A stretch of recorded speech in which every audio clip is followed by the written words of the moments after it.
Welcome to Creative Conversations, where I ask my guests, what does the word creativity mean to you? My name is Nina Lenton. I'm an untangler and coach, and I work with founders and freelancers who have lots of ideas, but aren't making progress on the ones that really matter to them.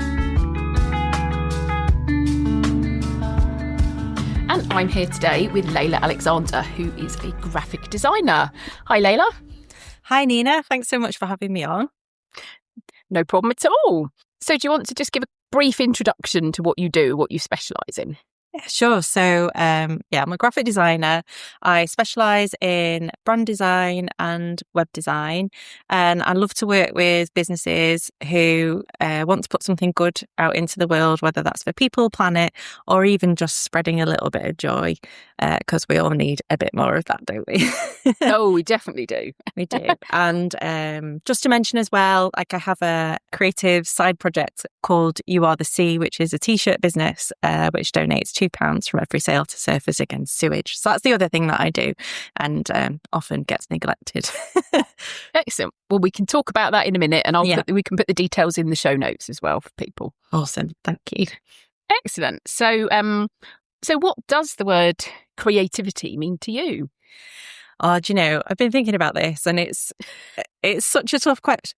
But it's not a tough question. It's just that it means multiple things. So, in my day-to-day as a designer, it's problem solving, it's answering the brief, it's translating, brand strategy into like a visual fingerprint, which, I love that sort of like deep dive thinking that's involved there. But then at the same time, I wasn't always a designer. So like I have been a designer for 15 years, but throughout like my life, it's mostly been about play and about expression. Yeah. A way to get my feelings out. Because I write songs, not very good ones, but that's quite a big part of who I am. And so the music side of things allows me to just work through some stuff in a creative way. Yeah, that's a bit different. So you talk about creativity being problem solving when it comes to clients. Do you have a process that you go through when you work with a client that brings that idea out?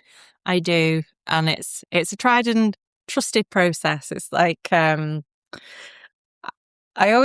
don't know if you've seen it, like for a designer, there's this meme that goes around that it's like the creative process is actually only 1% creativity, and it's that aha moment, but you have to sort of trust the process to get to that aha moment.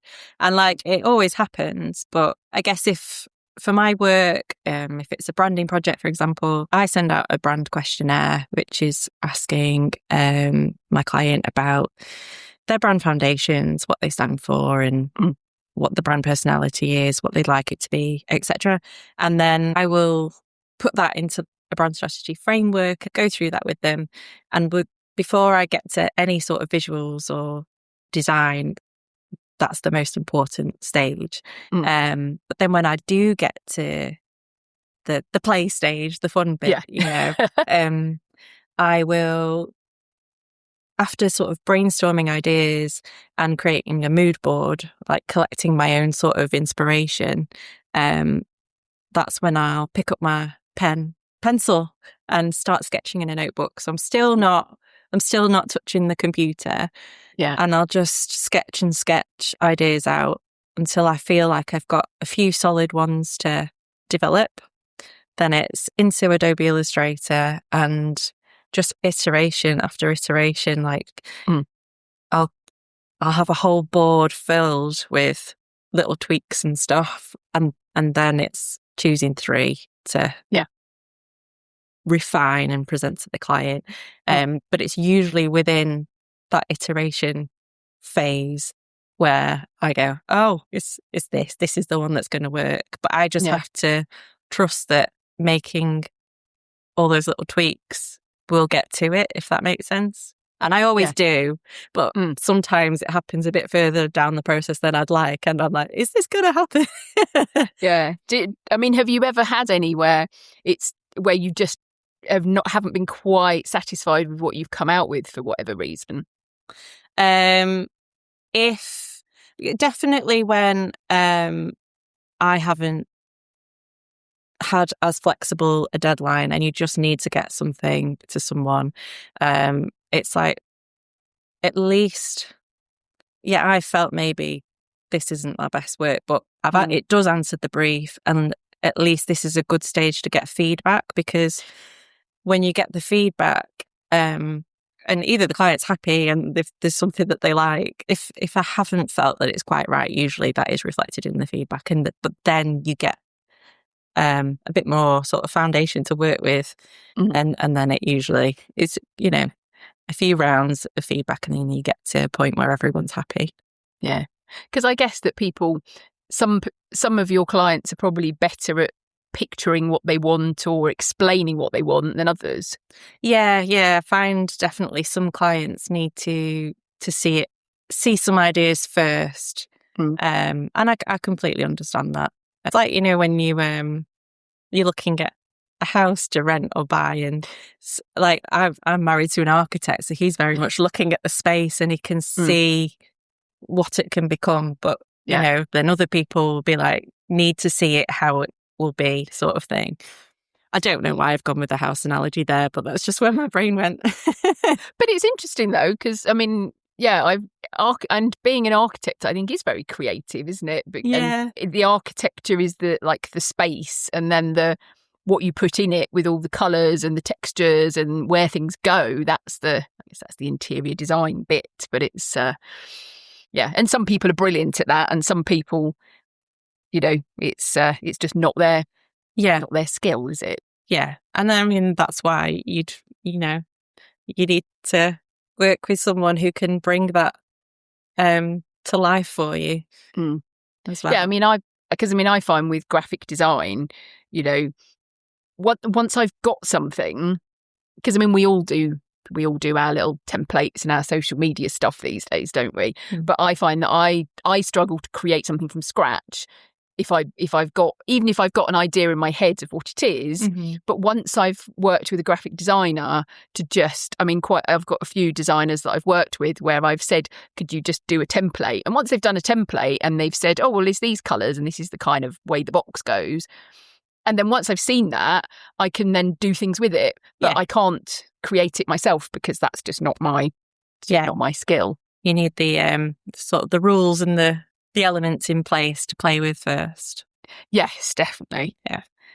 So, so you said that you've only been a designer for 15 years, did you say? 15 years, yeah. So did you do something else before that and then retrain? I did. When I was at school, I did always want to be a designer. That was sort of what I was considering doing, and I was going to do my art foundation. But I think it was just the age that I was. Also, that careers advisor chat that you have, and at that time, the arts weren't really valued as a profession, and there was a lot of advice around it being very competitive. So unless you want to teach, maybe look at something else. And I don't know. It just put the doubt in me, I think. And I did American studies at university, which... Oh, right. Yeah. So I just thought, I'll do a humanity and then do a graduate scheme, and which I didn't do because that didn't appeal to me at all anyway. But I'd loved the course that I did. I got to spend a year in California, which was awesome. But yeah, when I graduated, I went into HR for a few years. And then this was where I was at my most creative with my music, because I was just not creative. It wasn't a creative role.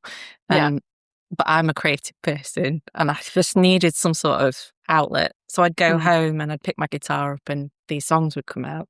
But then I thought I'd missed the boat with design, but still realised I wanted to have a creative career. So that's when I sort of found an entry-level role into marketing and then worked my way up for a bit. But then I found that I was briefing design agencies and wanting to be on the other end of the brief. And I thought, oh, no, we can't have this. So, I managed to, went back to college and studied design and then, changed career when redundancy came up. Yeah. It's funny though, isn't it? How I mean, I've also been in that marketing side, both client side.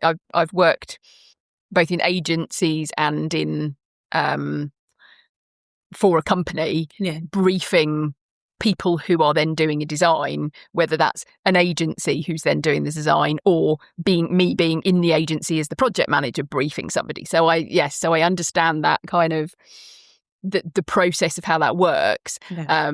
But yes, I can see how that might be frustrating, particularly if you don't like what they've come back with and they're not answering your brief properly.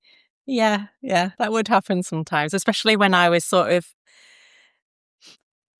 I was doing the role, but then I was also part-time at college, so I was starting to learn more about design. In the very beginning, I was thinking, not sure about this. And that's silly because I didn't have any of the design experience at that point. But as client, I could see where things weren't quite right. So it did make it more frustrating. Yeah. But anyway, so you got into doing the design. I did, yeah.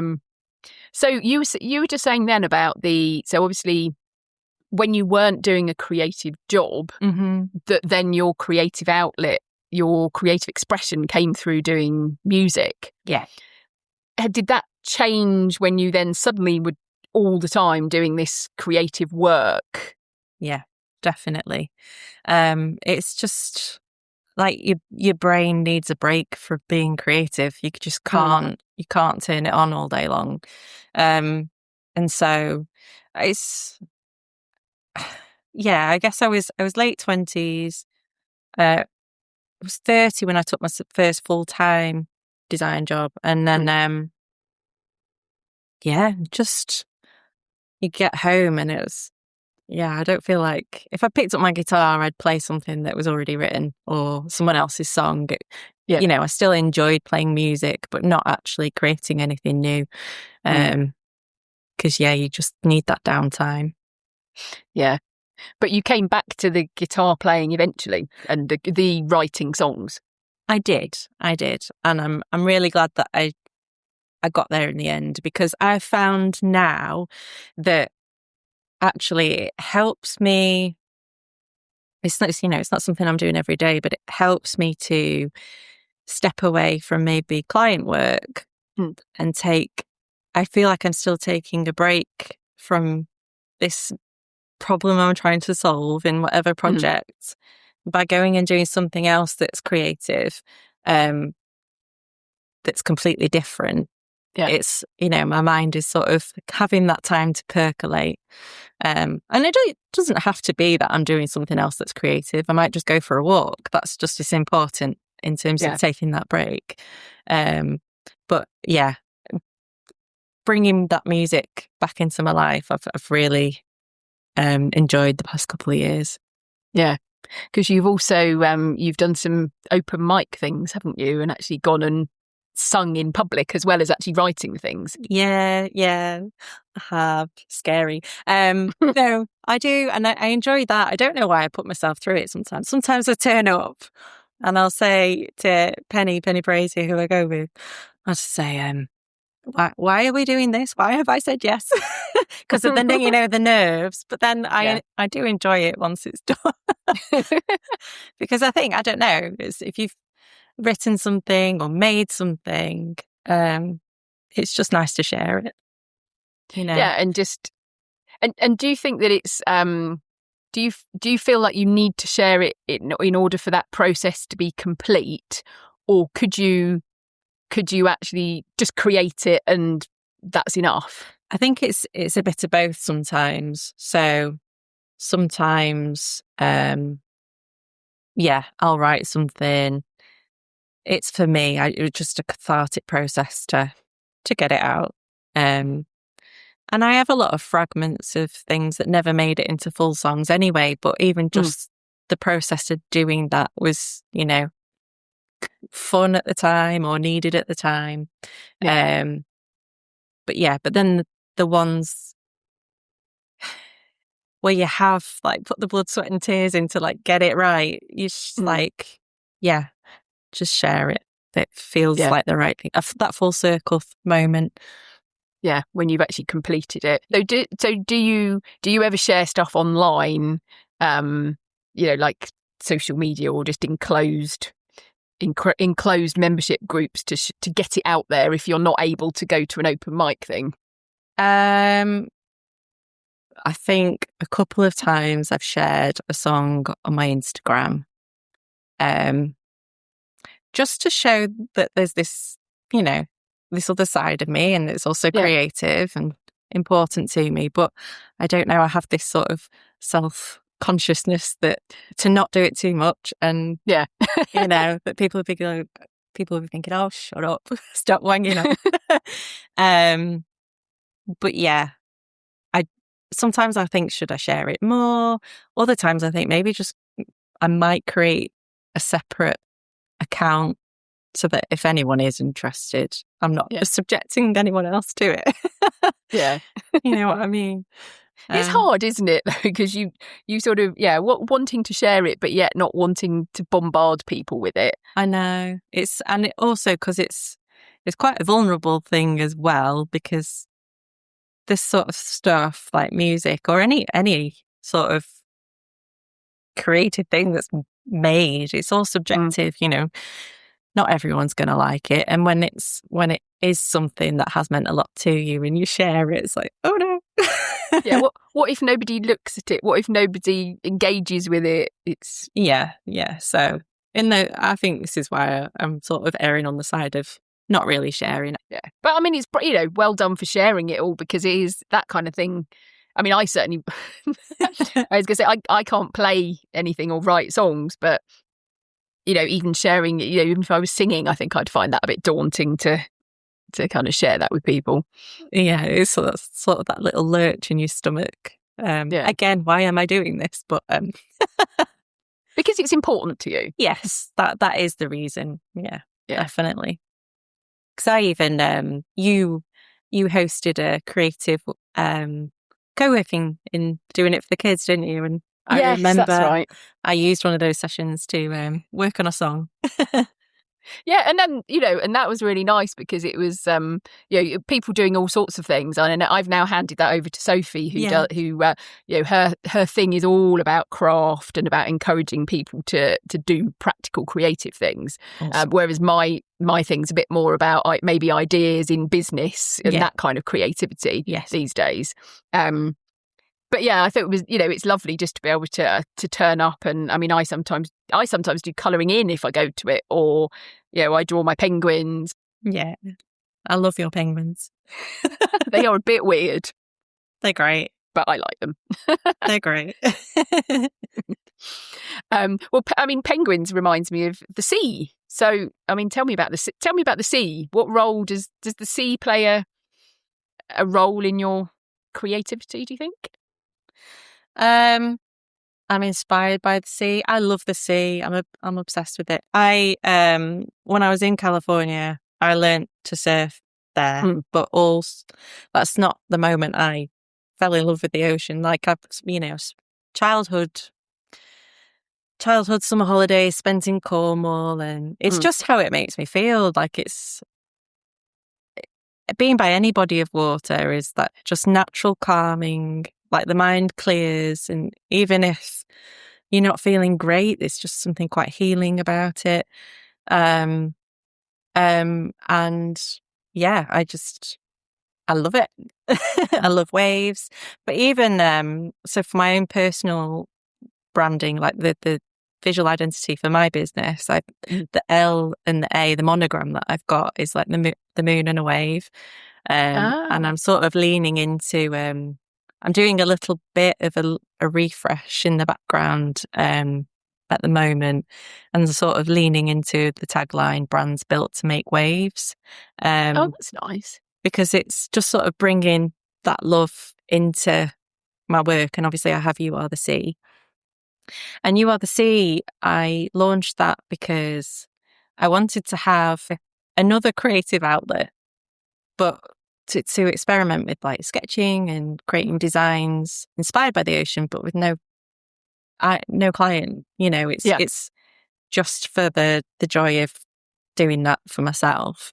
But by making them into t-shirts and selling them, like, it doesn't really make anything for me, but because I use a supplier called T-Mill and they fulfill all the orders and everything.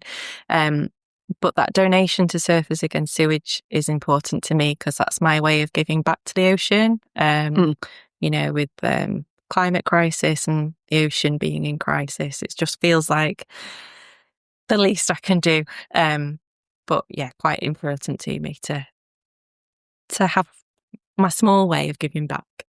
Yeah, and to be doing that through something that you know how to do and that you can do well, and it's like a bringing together of all of those different things and your own playing with your creativity and some of your ideas as well. Because do you get to go and see the sea very often? Not as often as I would like, Nina. I do try and get to Cornwall once a year still, even if it's just for a long weekend. There was a time before kids where I was going to North Wales most weekends. So even being in Manchester then, I was still getting there quite regularly. But it's a bit harder with the family, and we'll go when we can. But there's Formby is like an hour away, but it's not the same. Well, that's the thing, isn't it? There's I clearly live almost as far away from the sea as you could possibly live, in being in Berkshire, which is, we're an hour and a half from the nearest seaside, right? On the south coast. Yeah, but I love the sea as well. I think it's I just have to content myself with all the lakes and rivers that we've got round here, and just go and walk round or next to those instead. That's it. I have canals, a few reservoirs, and I do have. I am. If I can't have the sea, I'll have the Peak District. I'm very close to the Peak District, so that's my next best thing. The other thing that you do that you did again recently. I think I know what you're going to say. Your videos. You might have to explain these, and do you just put them on Instagram stories so that they're only on there for a short while? You'll have to explain what they are for people who haven't seen these. Okay, my psychotic reels. So with all the Leylas. So yeah, I did a reel last year where I think it was the first one was imposter syndrome Leyla, and I don't know why, I'm just a bit mad. She became this sort of like Joanna Lumley style character who's just mean to me, and it got good feedback, and I thought, well, I might do another one. So then it was just trying to sort of capture moments of like freelance life or frustrations that we'll all feel as small business owners. And then, there's this other one where I'm taking a nap and then the imposter's coming along saying, wake up, I want to be mean to you. And then confidence Leyla comes in and it's just like, go away. So, I think I've got a procrastination Leyla as well. And then there's me just as myself. So it's just this, personifying these different elements of what it's like running a business. They're a bit mad. Because wasn't one of them hiding in a cupboard?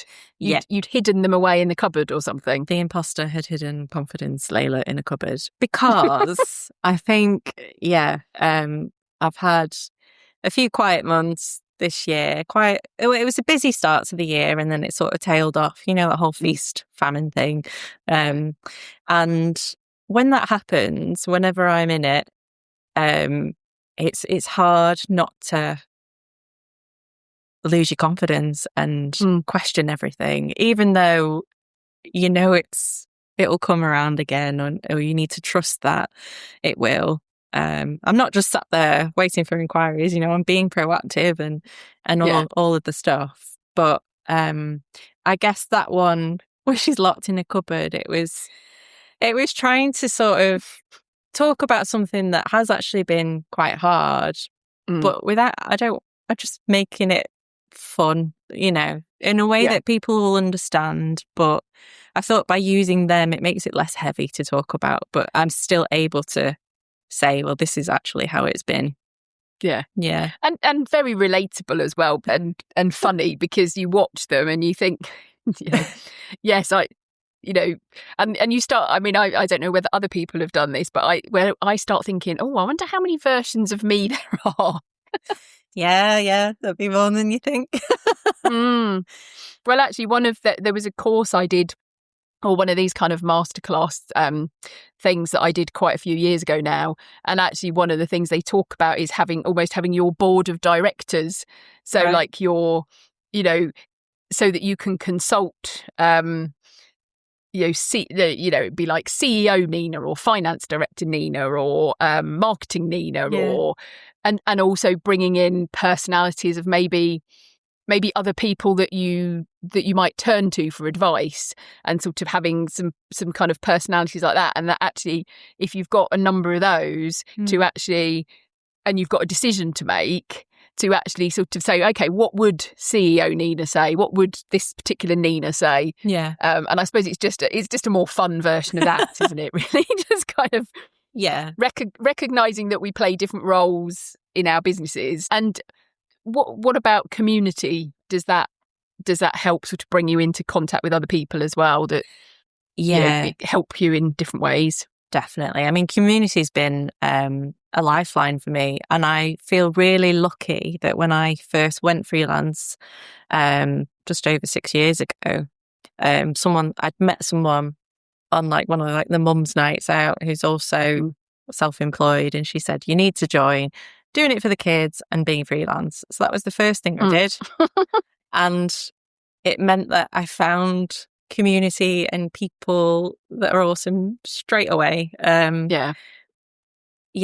Like, because you're not alone. It's almost like I've been able to replicate that sort of work family through those communities. So even though you're not in the same space and you're not going to make a cup of tea and having that kitchen chat, it's still there. It's just it's online, or there's in-person meetups, isn't there? So I do make an effort to go to those, because they just fill my cup, and I always feel better for taking that time away, so that when I come back I feel sort of recharged and ready to go again. Yeah. And you never know what kind of inspiration you're going to get from chatting to people as well. No, that's it. And there's so many different, businesses that people have, businesses that I never even knew existed until I joined this community. So that's awesome. The other thing that I've loved doing is a networking event, which is monthly at the local snow centre. So I go snowboarding for an hour, and then we have an hour's chat in the lodge that's attached after as well. So that's been really fun. Just love connecting with people and making friends, having freelance friends. Well, that's it, and it does make it so much nicer, doesn't it? And in fact, for me, it's given me a whole load of podcast guests. Yay! Let's face it, it's if I look at all of the people who've appeared on my podcast, probably a large number of them, but all of them have come from different kinds of networking. Actually, some of them local, and some of them from the two communities that we're both in, the being freelance and the doing it for the kids. So. Yeah, they're awesome. So glad I found them. So, thank you very much for joining me. It's been lovely chatting about creativity and making me think about the sea again. Oh, yeah. No, it's been lovely chatting. Thank you again for having me on. It's been great. Thank you. Thank you. Thank you for listening to Creative Conversations. I'm Nina Lenton. I'm an untangler and coach, and you can find out more about my work and this podcast at ninalenton.co.uk.